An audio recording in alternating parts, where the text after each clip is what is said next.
Welcome to Let Me Fix This. Enjoy the video. You will act now. Check your iPhone model and iOS version, then unlock the device. Once unlocked, make sure battery level is sufficient or plug in. Open Settings, tap General, then Background App Refresh. You're choosing the master control. This is where apps get permission to run in the background. Tap Background App Refresh and you'll see three options: off, Wi-Fi, and mobile data. Make a selection that suits your goals before proceeding to per app control. Once you've set the global background app refresh option, scroll the app list and toggle off individual apps you don't want running. You'll stop background fetches, location refreshes, and push processing. This saves battery and data. If an app is important but should not use mobile data, set it to Wi-Fi only.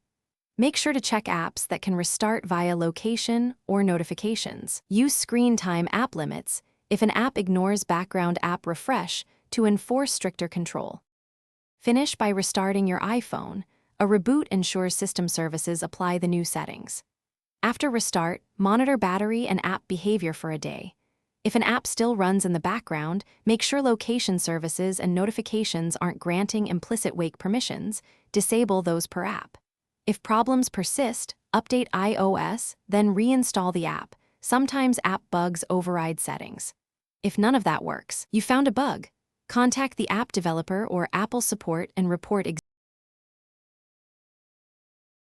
Thanks for watching. If you found this helpful, don't forget to like and subscribe.